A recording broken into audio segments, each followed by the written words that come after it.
दोस्तों जय हिंद। तो कैसे हैं आप लोग? आई होप आप सब बहुत अच्छे होंगे। दोस्तों चलिए एक और कहानी हम सुनाते हैं। कहानी का शीर्षक है युग लहरी। यह हरिमोहन झा की लिखी कहानी है। सावन की श्यामल घटाएं उमड़ रही थीं। खट्टर काका सितार पर मलार की धुन बजा रहे थे। मुझे देखकर बोले, आओ आओ, कहाँ चले हो? मैंने कहा, भारतीय संस्कृत पर एक प्रवचन हो रहा है, उसी में जा रहा हूँ। खट्टर काका व्यंग्यपूर्वक मुस्कान के साथ बोले, अजी संस्कृत को तो अंग्रेजी खा गई, संवत को ईस्वी खा गई, मंदिर को क्लब खा गया, धर्मशाला को होटल खा गया, रामलीला को सिनेमा खा गया, हाथी को मोटर खा गई, घोड़े को साइकिल खा गई, शेर को किलो खा गया, मन को क्विंटल खा गया, गुरुकुल को कॉन्वेंट खा गया, पंडित को साहब खा गया, पंडितानी को मैम खा गई, पिता को पापा खा गया, माता को मम्मी खा गई, भोज को पार्टी खा गई, प्रणाम को टाटा खा गया, और तुम अभी तक भारतीय संस्कृत का नाम जप रहे हो। आज सभ्यता की टंकार पर चलती है टोस्ट, टी, टेरेनिल, टेजेस्टर, टॉपलेस और टाटा। मैंने कहा, खट्टर काका यह तो औरों की नकल हुई।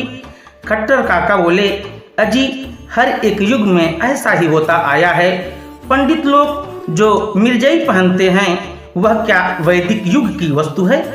मुसलमानी अमलदारी में मिर्जा लोग पहनते थे। तंबाकू अमेरिका की चीज है, लेकिन हम लोगों ने तमाल पत्रम परम पवित्रम कहकर उसे आत्मसात कर लिया है। भविष्य पुराण में तो तंबाकू सेवन पर श्लोक भी जोड़ दिया गया है। इसी तरह आज की शंकर मकई भी कल शंकर के नाम से जुड़ जाएगी। सभ्यता वर्ण शंकरी होती है, उसमें शुद्ध शंकरा नहीं शंकर राग चलता है। मैं बोला, तब अपनी मूल संस्कृत को कैसे अछूत रखी जा सकती है? खट्टर काका बोले, अजी संस्कृति क्या पिटारी में बंद कर रखने की चीज है? संसार का अर्थ ही है संस्कृति, अर्थात आगे सरकना। समय पीछे की ओर नहीं मुड़ता। गंगा सागर का जल फिर गोमुख में नहीं लौटता। आज हम बैलगाड़ी से हेलीकॉप्टर पर पहुंच गए हैं। हम मील की जगह चरखा नहीं चला सकेंगे। घड़ी की घड़ा प्राचीन घंटी यंत्र नहीं चलेगा। क्या तुम फिर से घुटनों पर चलना पसंद करोगे? तो मैं बोला, परंतु अपना पुरातन आचार। तो खट्टर काका ने कहा, अजी नया आचार नए अचार की जगह अचार की तरह ज्यादा चटपटा लगता है। कलमी सभ्यता बीजू से ज्यादा मीठी होती है। 3 कनौजिया 13 पाक का जमाना लग गया। अब 1.5 चावल की खिचड़ी नहीं पकेगी। बड़ा समाजवादी हंडा चढ़ेगा। पुरानी पगड़ियाँ, लहंगे, दुपट्टे, चुनरी, चोलियाँ इस पछियाँ आंधी में उड़ जाएंगी। छोटे छोटे दिए बुझ जाएंगे। उनकी जगह बड़ा सा कृत्रिम चांद पृथ्वी पर चमकेगा। मैंने कहा, फिर भी इस धर्म प्राण देश में। खट्टर काका बोले, अब धर्म प्राण नहीं धर्म निरपेक्ष कहो। मठ मंदिरों में कल कारखाने खुलेंगे। यज्ञ की जगह चिमनियों के धुएं उड़ेंगे। सेतु बांध से भाखड़ा नांगल बांध बड़ा तीर्थ माना जाएगा। ईश्वर केवल शपथ खाने के लिए रह जाएंगे।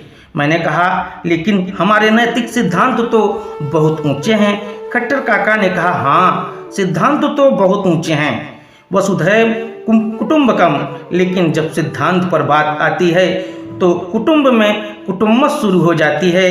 जन सामान्य में समान वितरण तो नहीं होता, विशिष्ट जनों में समान वितरण तो हो जाते हैं। वितरण के नाम पर वित्त ऋण होने लगते हैं।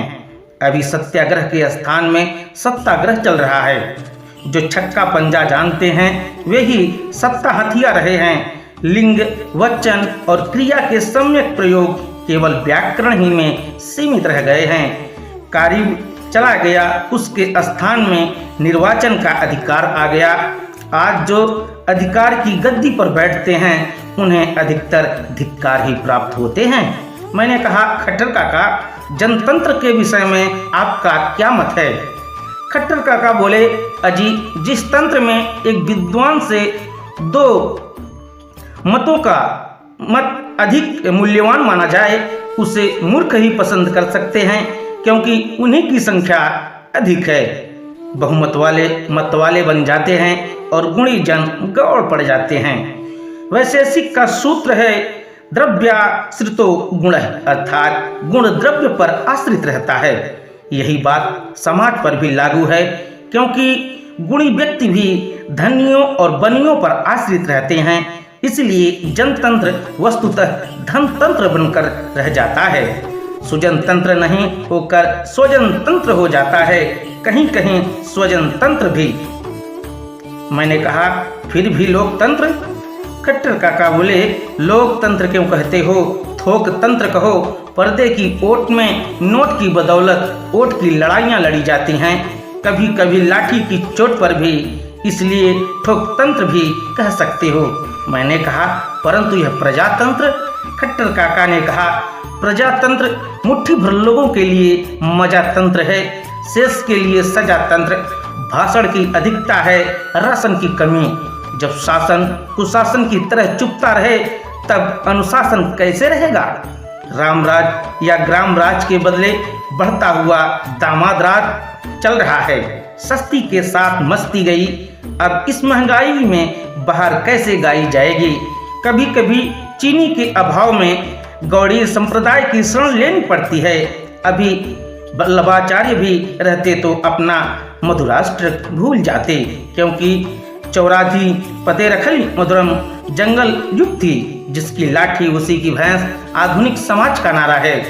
जो जोते उसकी जमीन। यदि कहीं इस दिशा में और अधिक प्रगति हुई तो जो पालकी ढोएंगे उन्हीं की दुल्हन हो जाएगी। भूदान के समान भार्यादान अभियान भी शुरू हो जाएगा। भूपतियों की तरह पतियों की हालत भी नाजुक हो जाएगी। मैंने कहा, खट्टर काका, अभी आज़ादी हुई ही कितने दिन हुई है? खट्टर काका हंस पड़े, बोले, अब बच्ची नहीं 24 साल की युवती है, लेकिन ज्यों ज्यों बढ़ती जाती है बंदियों की संख्या में वृद्धि होती जाती है। चकबंदी, हकबंदी, नसबंदी, नशाबंदी, दलबंदी, कामबंदी मर्ज बढ़ता ही गया। ज्यों ज्यों दवा की हम अपनी बुद्धि को दोष देकर परिस्थिति को दोष देते हैं। निदंती कंचुकी में प्रायः शुष्क स्त्रानी नारी। मैंने कहा, खट्टर काका, अभी जीविका की समस्या जटिल है। खट्टर काका व्यंग पूर्वक बोले, किसी ने ऊंट से कहा तुम्हारी गर्दन टेढ़ी है? ऊंट ने जवाब दिया, मेरा कौन सा अंग सीधा नजर आता है? अजी, अभी कौन सी समस्या की कहावत टेढ़ी नहीं है? पहले समस्या गढ़कर पूर्ति की जाती थी, अब आपूर्ति ही एक समस्या बन गई है। समाधान कोश ही में रह गया है। इस समय सिद्धार्थ भी रहते तो द्वादश निदान का अष्टादश निदान से भी कोई अर्थ सिद्ध नहीं होता। मैंने कहा, परंतु इतनी योजनाएं जो बन रही हैं। खट्टर काका ने कहा, जितनी योजनाएं बनती हैं सुविधाएं, उतने ही योजनाएं दूर चली जाती हैं विकास से। पदाधिकारी अपना विकास कर रहे हैं, उत्पादन का शब्द मात्र सुनाई पड़ता है। लाइफ को फाइल खा गई है। कर भार से जनता की कमर टूट रही है। केवल सुंदरियों के रूप या यौवन पर टैक्स लगना बाकी है। मूल्य वृद्धि, शुल्क वृद्धि, कर वृद्धि से जनता की जो कष्ट वृद्धि हो रही है, उसे देखने वाला कोई नहीं। फिर भी सरकार आत्म प्रशंसा का ढोल पीट रही है। निज यौवन मुग्धाया स्वहस्त कुछ मर्दनम। मैंने कहा, लेकिन यह सब देखने के लिए तो बड़े बड़े सरकारी अफसर तैनात हैं। खट्टर काका बोले, अजी, अफसर लोग अजगर होते हैं, देखते नहीं हो कितनी समानता है दोनों चार वर्णों में। मात्राहीन दोनों स्वरादि हैं, अर्थात आदि में फुफकार का स्वर छोड़ते हैं, रकारांत हैं, अर्थात अंत में रगड़ कर मारते हैं। दोनों भारी भरकम आलसी आराम तलब हैं। दोनों कुंडली मार कर बैठे रहते हैं, मुंह बाए हुए। शिकार की ताक में जो दायरे के अंदर आ गया सो पेट में गया। मैं तभी तो हड़ताल और घेराव होने लगे हैं क्या प्राचीन युग में भी यह सब होता था? खट्टर काका ने कहा, पहले कभी विशेष परिस्थिति में हड़ताल होता था, अर्थात हाट में ताला लग जाता था। अब तो हड़ताल को हड़ताल ही समझो। कब किस समय किस बात पर हर का तांडव ताल प्रारंभ हो जाएगा उसका ठिकाना नहीं। मर्यादाओं पर हड़ताल फिर रही है। द्वापर में एक बार गोपियों ने रथ के चारों ओर लेटकर अक्रूर का घेराव किया था। अब तो क्रूर से क्रूर हाकिम भी घेराव में पड़कर सभी भाव विभाव और अनुभाव भूल जाते हैं। मैंने पूछा, खट्टर काका, पहले के लोग ज्यादा मौज से रहते थे? खट्टर काका बोले, अजी, आराम के साधन आज जितने उपलब्ध हैं उतने कभी नहीं थे। यदि रामचंद्र जी के समय में स्टीमर चलती होती तो लंका पहुंचने के लिए उतना भगीरथ प्रयास क्यों करना पड़ता? यदि पृथ्वीराज के समय में स्कूटर रहती तो संयुक्ता को घोड़े की पीठ पर चढ़ाकर क्यों भागती?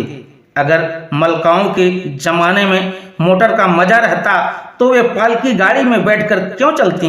वे कठपुतली का नाच भर देख कर रह गईं, सिनेमा नहीं देख सकीं। यदि दिनों आइसक्रीम की मशीन रहती तो नूरजहां की खातिर गुलमर्ग से दिल्ली तक ऊंटों का काफिला बर्फ लाद कर क्यों चलता? दोस्तों, ये थी युगलहरी की प्रथम भाग। हम आपको इस कहानी का द्वितीय भाग कल के एपिसोड में लेके आएंगे। तब तक के लिए आप हमें आज्ञा दीजिए। हम एक नए एपिसोड के साथ कल आपके साथ हाजिर होंगे। तब तक के लिए जय हिंद, जय भारत, वंदे मातरम।